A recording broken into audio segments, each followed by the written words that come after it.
I'm going all in on this crypto trend. These altcoins are my main focus right now, as I believe this is a crypto sector which is being extremely underrated and also undervalued in the current environment. So in today's video, I'm going to break down my exact thesis as to why I'm targeting these altcoins right now.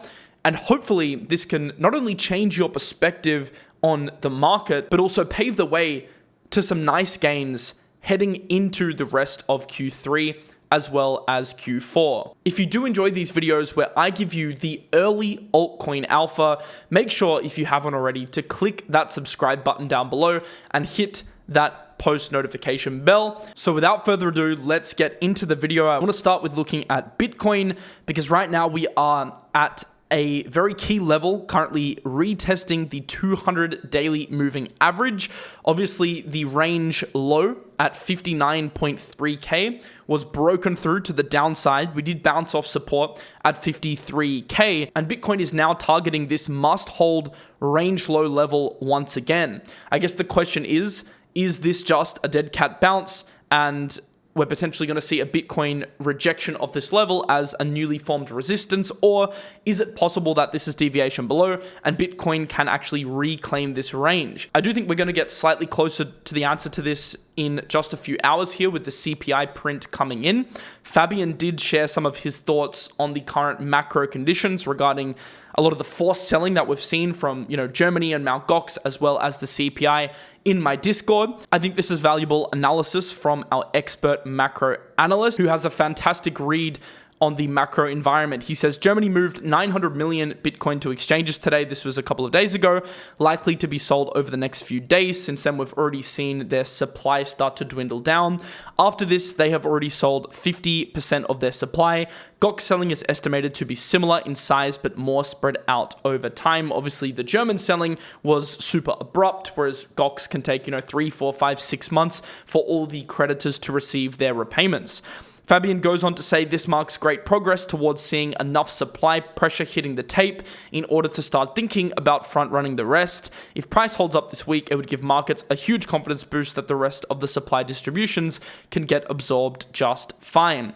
This is reinforcing my idea that buying sub 55K as close to possible to CPI this Thursday, which is today, is good risk reward. The absorption of German supply plus a potential cool CPI print whilst we hold these levels would be extremely bullish and could potentially lead to a short squeeze back into the range. The most important element of this that I want you to take away is essentially the impact of the pricing in of the Gox and the German selling as we get further towards the point of this liquidity hitting the market, aka the longer time goes on and the more Bitcoin is able to absorb this price action, so let's say remaining above 55K, remaining above 53K without exhibiting further bleed, you will see a lot of players start to front run the narrative of the selling being flushed out of the market. And as the German supply goes from 50% to 40%, 30%, 20%, and you can start to see the light at the end of the tunnel, I do think there will be a bid simply off the back of the fact that there just isn't the same amount of supply pressure coming onto the market, and you will see things front ran. If you do, by the way, want access to this exclusive market commentary as well as all the other amazing stuff we've got in the Discord, like trade setups, spreadsheets for potential altcoin portfolios, altcoin alpha, small caps, analysis, etc. There's a link in the description to sign up for the waitlist. Something we have also started to implement in the Mars High Club are these daily reports where basically every single day you will get a summary posted into the Discord of all the major takeaways from the day. So it might be my opinions on certain coins, things that I'm buying, things that I'm trading, as well as all of our other analysts. You can see Paradise here posted a bunch of lower time frame setups for TIA, PopCap, Bitcoin, Pendle, and he also gave updates on a lot of these trades that he's been taking. He's an amazing low time frame trader. Also, we had a Q&A session with a bunch of our top analysts with all the questions and answers there, and also the most important tweets and charts and trading wisdom of the day. So a really, really packed daily report that if you want access to this every single day, you will get it in the Mars High Club. Just click the link in the description below, of course, alongside all the other amazing stuff. We're only letting in 100 people during this next intake. So if you were one of those that missed out last month because we weren't able to let everyone in, you can now join the waitlist, and in 14 days time, we're going to be letting in just the first 100 people that sign up using the link below. Now, I want to take a slightly contrary opinion right now before we get into the altcoin stuff in today's video on where we currently sit in the market, because I'm hearing a lot of bearish stuff on the timeline. There are a lot of bears out there right now, screaming for 40Ks, low 50Ks, altcoins to bleed even further. I just want to quickly provide you a little bit more context on the market, because it's very easy to get sucked into all these opinions, especially these bearish opinions, because fear essentially sells online, right? So when everyone is super bearish and the algorithm is incentivizing posters to be bearish, that sentiment tends to take over and becomes like almost an infection, and everyone starts to fall into this bearish philosophy. But I think this is really dangerous, because the setup we are currently seeing right now from a longer term perspective is actually quite bullish. And there are a few reasons why, which are highlighted here by MJ, that make it pretty clear to me that right now we have one of the most obvious mid to long term setups that I've seen in a long time in crypto for bullish market conditions. Obviously though, in the short term, you do have things like this Mt.Gox forced selling, which Fabian's talking about here, the Germany forced selling, which is a market headwind, but we do have tailwinds on the horizon. So once some of this sell pressure is flushed out of the market, there's a lot to look forward to. Obviously, from a macro perspective, these global liquidity cycles are super important. This is something Raoul Pal talks about with his banana zone thesis, that essentially crypto is super correlated to global liquidity. The more liquidity in the market, typically the higher Bitcoin goes, and as an extension, the higher altcoins go. We are currently in a bull trend, but actually only the first half of the bull trend in terms of global liquidity, with an expected peak happening around late 2025 to 2026. Interestingly, this global liquidity index, which isn't even a crypto cycle index, does line up with prior cycle tops, which tend to happen after a year from the Bitcoin halving, which only happened just a couple of months ago. So if this does play out from a macro point of view, we can be expecting a cycle top potentially into 2025, which is, I think, pushed back a little bit further from what a lot of analysts were previously anticipating, which was maybe a Q4 top this year. I think the recent Bitcoin pullback and reset and altcoin reset that we've set actually paves the way, in my opinion, for crypto market performance closer to this timeline, which is exhibited here by global liquidity. But it's not just this. There are many other points which MJ points out here. The fact that some of this forced selling could start to be front run. The ETF flows, I think a lot of people are discounting just how monumental, at least compared to other ETFs, the Bitcoin flows are. We've had 3 consecutive days straight of positive Bitcoin flows in the hundreds of millions, which is absolutely massive. We continue to see this passive bid for Bitcoin on the stock market, and soon we will see that passive bid for Ethereum with the ETH ETF coming very soon. Another major thing that we saw is Trump, who is now the presidential favorite to win the election, is speaking at the Bitcoin 2024 conference for the first time, which is massive in Nashville, which is in, I think, just a couple weeks. So that's absolutely massive as well. Having probably the president, based on probability, speaking at a crypto conference, likely to be quite bullish for crypto, get crypto in the headlines again, get it in the media again. So that's a huge bullish catalyst, the political shift we've seen re-crypto. You have the $16 billion that FTX is now paying out to creditors. A lot of this, $12 billion, is paid out in cash. A percentage of this capital is, in my opinion, going to flow back into the crypto and altcoin market, as a lot of these players have been sidelined since and would probably like to re-enter. And now is a much better time to re-enter after a cool-off than re-entering in at highs, which is added incentivization to actually reposition. And obviously, you have the macro backdrop right now, which is suggesting that the Fed could start cutting rates in September. The odds of that are around 70%. Global liquidity, as I just mentioned, etc. So there are just so many bullish catalysts. And this tweet here that I made, I think, really sums up where the market currently sits. You have this short-term selling, which is acting as a major headwind during a period, by the way, Q3, which is typically very poor for crypto and equities, even in terms of volatility.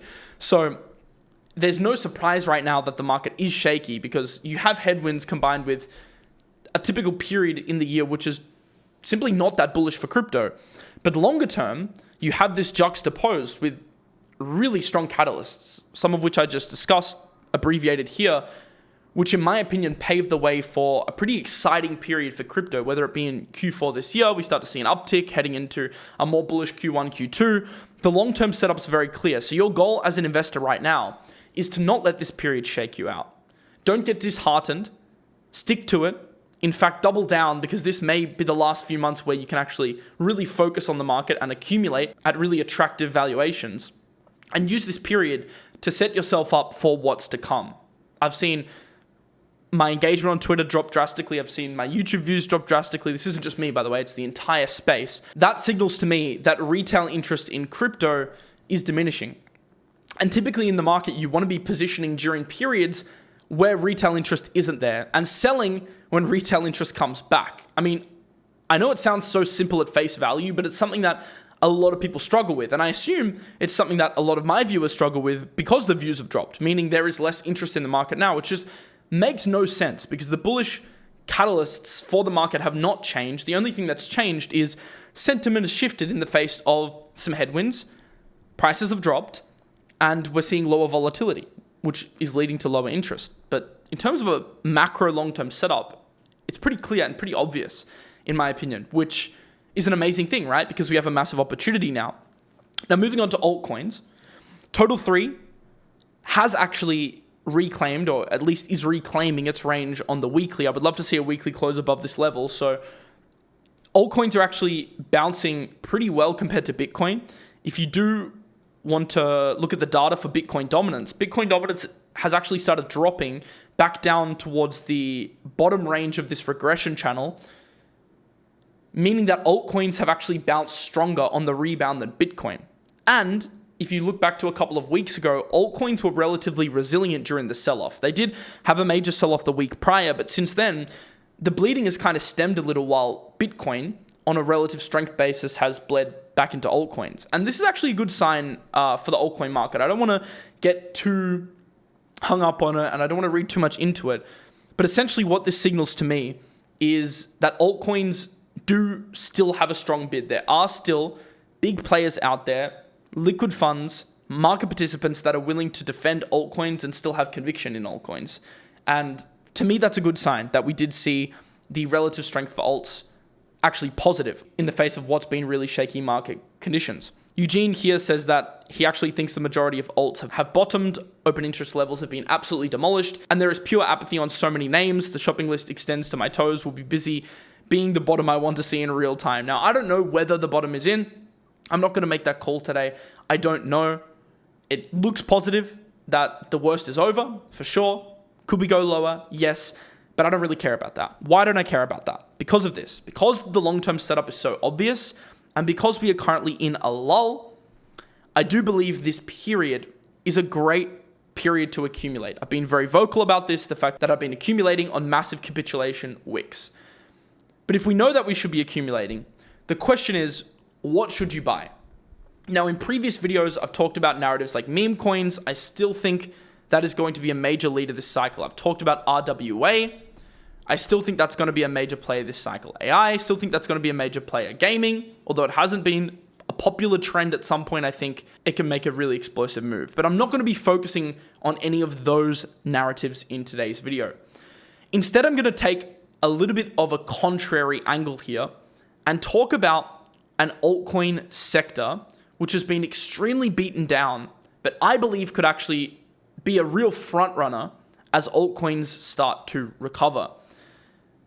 A lot of people will call me stupid for this, but it's a narrative that, in terms of my dedication to the market, my time spent researching, and my accumulation, I've been really going all in on this in terms of my focus in the market.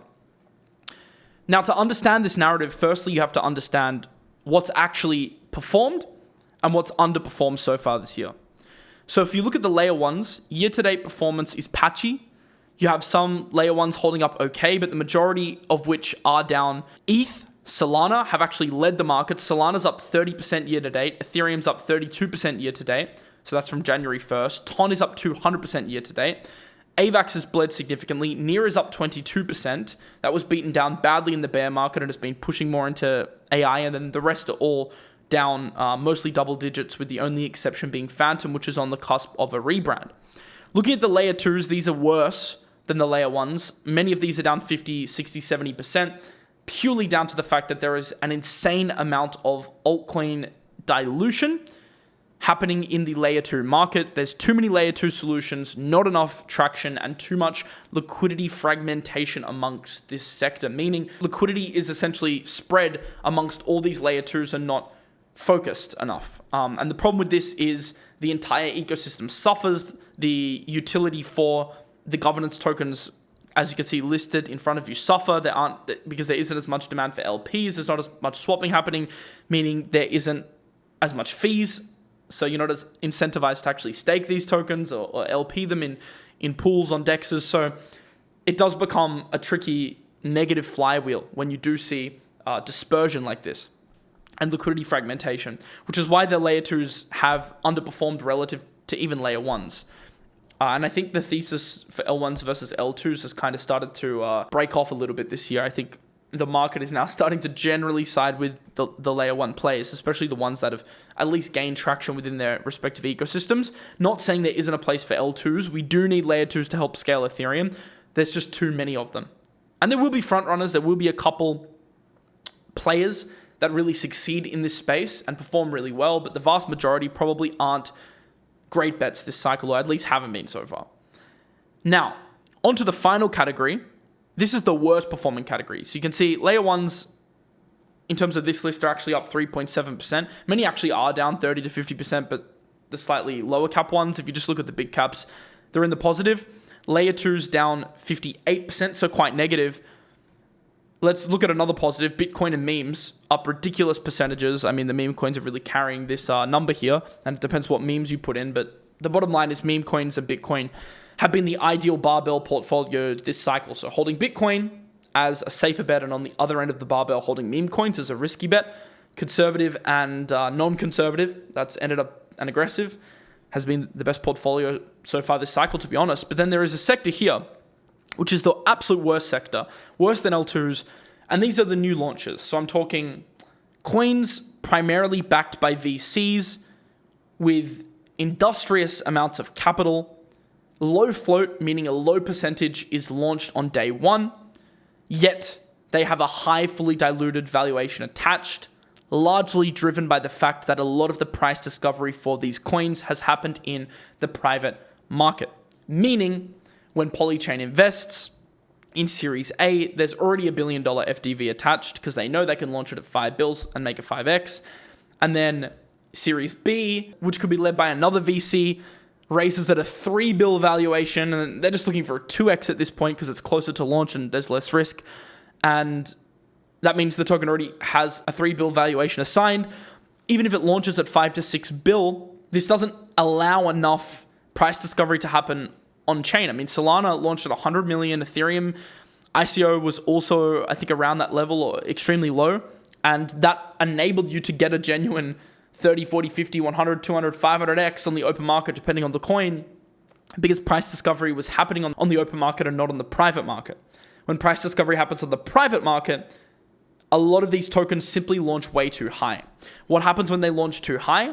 Well, there isn't enough of a bid to counteract this insane amount of tokens coming onto the market.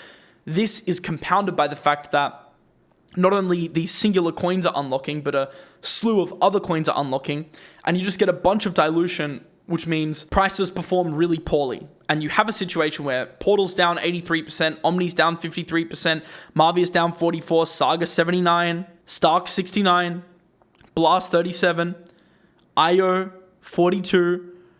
There are a couple of outliers like Aethea, which is actually up 18%, but the majority are down. Parcel 62%, Mode 66%, NYAN 59%, Mon 57%. Pretty much all of these new launches have been down only. However, there is something interesting here starting to take place.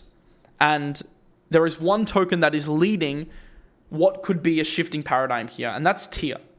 So Celestia is down 50% year to date, and it falls into this category of low float, high FTV tokens. The float for TIA upon launch was extremely, extremely low. Yet, over the past week, it is actually the top gainer in the market after the unlocks, and a lot of FUD as well, caused a massive drawdown in price. But since then, it's now shooting up because it was so beaten down 40% in a matter of days. Because actually, the majority of this pump has happened in the last 2 to 3 days. And it's outperformed the entire market. Now, you could take this to just be an outlier of an example, but I actually think there is a framework at play here. And the framework is, it's a coin that launched low float, high FTV. It's dropped a significant amount, 80% from highs. It's had a lot of selling because token unlocks have been flooding the market, combined with sentiment being extremely beat down, and in the midst of poor market conditions with a lot of other launches, right? Yet, it is important infra. It does have a strong use case. It does have strong backers. And the next unlock isn't for a matter of months. That has now resulted in one of the most explosive moves over the last week. But it isn't just Celestia that has this setup. There are a bunch of other altcoins which have this setup. So have been beaten down, have been forgotten about, have been down only since launch, yet have strong tech and have strong catalysts. And the unlocks are now finished for a period of time where in the interim, because there's now no new sell pressure coming onto the market, these coins could actually recover quite strongly after a lot of this selling has just flooded onto the market and beat these down pretty much into oblivion. There's a tweet here from Chief Singh that says, TIA feels like a bit of a canary in the coal mine for altcoin sentiment, one of the fastest ones to rise and then fall, with market participants clearly still expressing the view that tech alts are worthless. If Celestia really is the canary in the coal mine here, there may be an opportunity at hand to play some of these tokens that don't have unlocks for a matter of months, yet have been beat down significantly from the prior unlocks. And in today's video, I'm going to give you my watch list for these exact tokens that I've been researching. Now, Celestia's next unlock is on the 31st of October. It has had a significant amount of unlocks prior, so there is headway here, headroom. What you're looking for is altcoins that have been beat down with strong tech that actually have unlock headroom. So if it had a bunch of unlocks here, here, here, here, here, I wouldn't be interested. That's just more sell pressure coming onto the market. I'm only looking for altcoins here that have breathing room. Breathing room after being beat down significantly from unlocks. There's a tweet here from Eugene as well that's been doing the exact same thing as me, saying that he's going hunting for VC coins with supposed unlocks in 2 to 3 months' time. Can even be longer than this. 8 to 12 months is even better. Too much apathy and despair. And I would agree. I think, contrarily, because I do talk about playing strength a lot in the market, and I still agree with that thesis, but I do think there is a period here that if you are accumulating altcoins for what's to come, some of the altcoins that have been very beaten down that fit the criteria that I just explained could be some of the strongest performers. And these can rally quite quickly, right? And give you an opportunity then to rotate into other sectors. So this becomes a short-term play on the next couple of months, but it also becomes a slightly longer-term play if these do lead, because it can help set up your portfolio for later in the cycle. So let's talk about some of these now. By the way, everyone in my Discord, where I do post market updates like this and trading alpha, etc., are going to get access to the TradingView watch list. So I'm going to put the watch list for easy convenience, and you're also going to get access to this entire spreadsheet that I'm about to show you. So you have all of this data at hand. So if you are a part of the Mars High Club, you do get access to the resources from these shows as well. Obviously, the viewers of these shows, you'll still get free information, but the Discord guys also get the additional resources, so you can go in and play with the numbers and also have the watch list for your convenience if you don't want to build your own. It's all about convenience in this market, in my opinion, because there's a limited amount of time and you really need to be smart with your time in order to maximize your outputs in the market. So once again, if that's something that interests you, there's a link in the description below to the Mars High Club, my exclusive community just for the first 100 spots, we're only opening this up once a month. And as you'll know, for a lot of you that didn't get in last month, after the gates shut, they shut for an entire month and potentially even longer. So if you do want to get in, I would recommend doing so now. Let's get in to the list. This is the list here of new launches. I'm going to break some of these down individually that have launched, drawn down significantly since launch, yet have a framework that, in my opinion, could allow for a tier type recovery. Now, Celestia very well may not be done with its recovery. This could keep going higher and really surprise people. I am looking for a reclamation of this range low here and a break of this diagonal, because this is just the first impulse upwards. But if this thesis is correct here and these coins start to catch a bid, I do believe these are some of the candidates here to actually outperform in the market. The first one I want to discuss is Layer 0. Incredibly fundamentally strong technology, but I guess controversial execution on the airdrop. They actually don't have an unlock for 11 months and 8 days time. So it's not until June 2025. They had a massive airdrop. Of course, whenever you do a big airdrop, you get a lot of sell pressure, as a lot of the airdrop farmers, and in this case, there were a lot of like cyballs, etc. They actually, cheat. They just want to get out of their position and look at a win. Interestingly, Zero has actually started to perform quite strongly over the last couple of weeks. If you want to look on the lower time frames, it's actually building a floor around this level here at the 360 level. I don't mind this level for a bid because you have invalidation, and I think upside here on Zero, considering it's at a 4 bill val but only a 400 mil market cap, could be a 3 to 4x. It's not out of the realms of possibility here. If it starts to gain traction, it can move. And we are now seeing higher lows, so I do like that from a relative strength point of view. So Zero is one that's on my accumulation list on major dips. I do like this support at 360, but it does fit the bill here of a token that has bled since launch. Maybe not as much as some of the others, but at least has maybe underperformed some people's expectations. Obviously, the ones that got the entries here would be super happy at 250. That's something I also spoke about in my Discord that I was accumulating in this region here. I kind of caught a knife a little bit, but at least now I'm up on my initial entries. But I do think you'll get more opportunities, and this could be one over a 3 to 4 month time horizon that performs well. But this is just one of a basket of assets I want to talk about today that constitute a similar narrative. The next one is ZK Sync, another one that doesn't have an unlock for 11 months, despite having a major initial unlock / airdrop. ZK Sync is also coming in around a 3 bill valuation. If you actually go into CryptoRank, right, and you look at the fundraising here, they raised at a multi-bill valuation as well. Here they raised $200 million. I think Series C was around a 3 bill val, if I'm not mistaken, 2 to 3 bill val, meaning the VCs actually have the short end of the stick. So Dragonfly, Andreessen Horowitz, etc., because they're essentially investing, right, at the same price or a similar price that you're able to buy on the open market, but they have unlocks vesting over 4 to 5 years, right? So they're not getting their money for 4 to 5 years at the same valuation that you're getting investing now. Now, obviously, they have the luxury of getting in with additional size. They also probably were able to get some initial positioning in the seed round. So no doubt Dragonfly made money here. I'm not saying they lost money because they've been investing from an early stage, or A16Z. But what I'm saying is the Series B, Series C rounds are actually less attractive than you're able to buy on the liquid market, because liquidity in this market does have a premium. So ZK Sync's another one that I'm looking at. Unlike Layer 0, it hasn't had that strong recovery yet. It's only just started to break above this resistance level. You can mark in the charts as well this level 2 at the 20 cent region. That's a level that we rejected off multiple times before breaking back down below.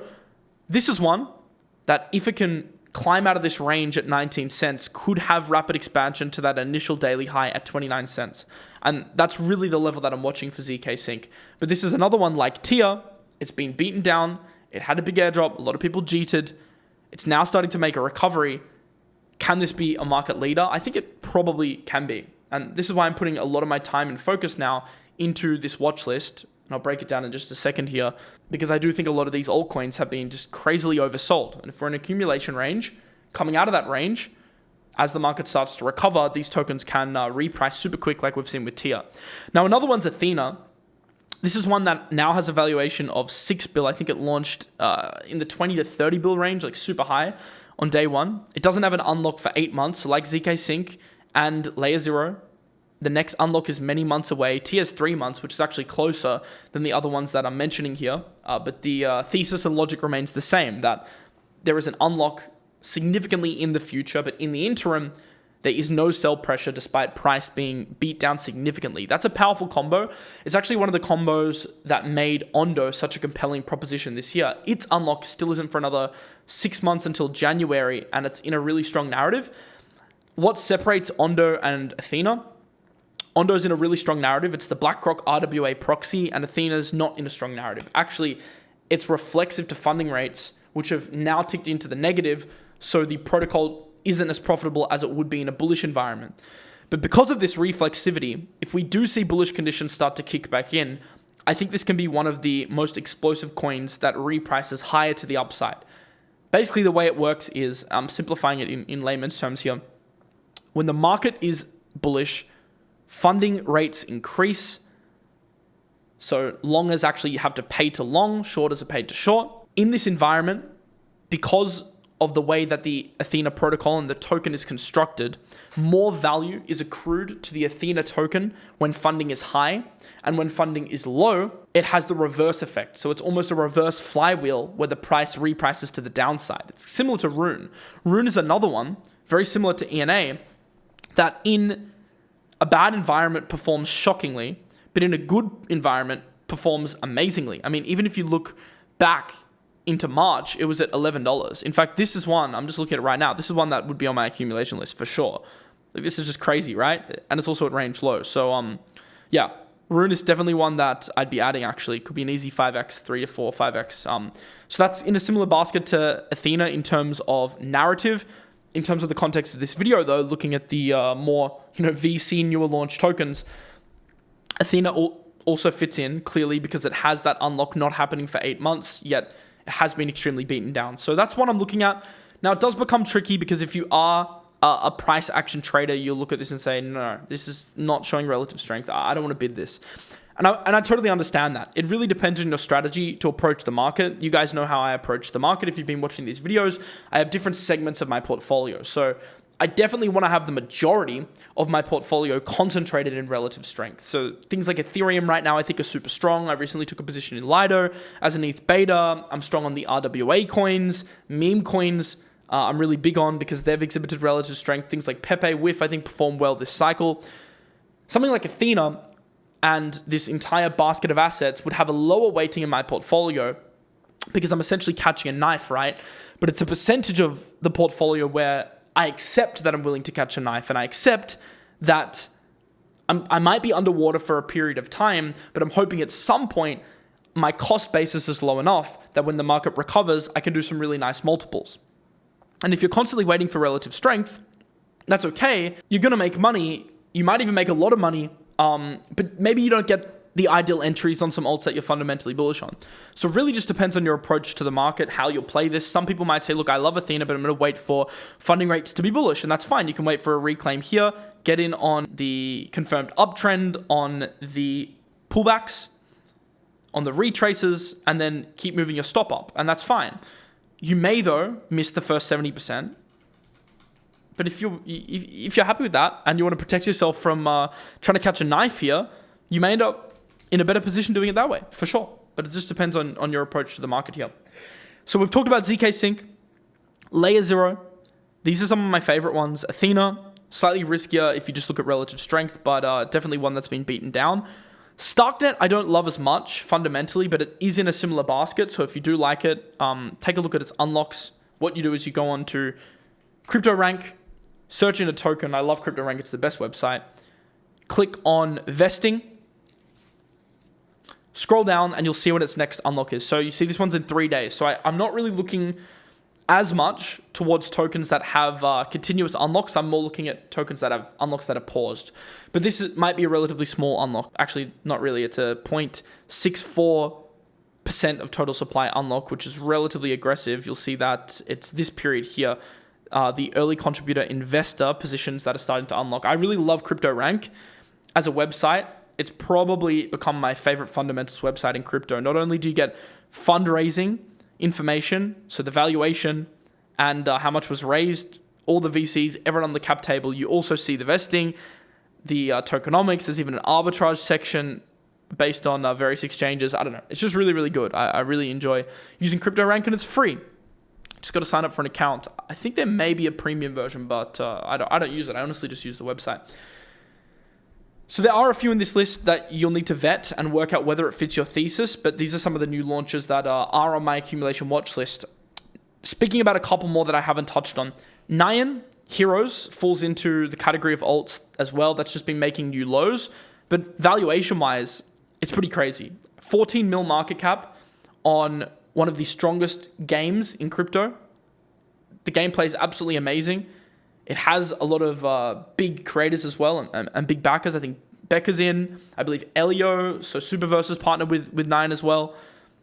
It's listed on Bybit. It's got big exchange listings. Bybit's actually the second biggest exchange right now after Binance for volume. Last time I checked, which is crazy, so that's a major plus. Yet the fully diluted valuation is just so low, and so is the market cap. The trading volume is actually relatively decent, considering the recent price action. But this has been down only, and this is another one that, look, if you think at some point gaming's going to come back around, you can make the argument this is extremely beat down, and it could be a decent one to average into. Now, I want to look at ETH for a second, because this is a new launch that's actually an outlier. So you'll notice it's actually up. All the other ones that I've talked about fit this other criteria of being down. ETH is interesting because it's actually up for a few reasons. One, price is being defended very, very strongly at the 0.06 level, whether this be by a market maker, whether this be by big liquid funds, big whales, big players, etc., node operators that are trying to stack more tokens. I don't know. Someone is defending this level very strongly, which I don't really care who it is. It just means that trading this becomes easy because you can look to accumulate around this level here, and then you have clear invalidation below, probably lay off the leverage in case there's a wick below. This is very similar to FOXY, which is another coin that has a super strong support level, which is being defended really strongly. And this is another one that around this support, I like to accumulate. Pretty much every time it's tested this level, it has bounced. So this zone here on FOXY and this zone here on ETH, in my opinion, become decent accumulation levels. And then you've also got the other play where you can long on a confirmed break of range highs. That's here on ETH, and that is here on the mid-range for FOXY and here on the upper range for FOXY. So these type of tokens I really like when you have a clearly defined range structure. That is always super strong. So ETH is another one that is on my list here. I'm going to post this list in my Discord, so for all the Discord members watching this video, you're going to get access to this spreadsheet as well as a TradingView watch list for these tokens. There's a link in the description below if you want to join the Discord. My summary here is, I think now, as a general period for altcoins, is a great time to accumulate.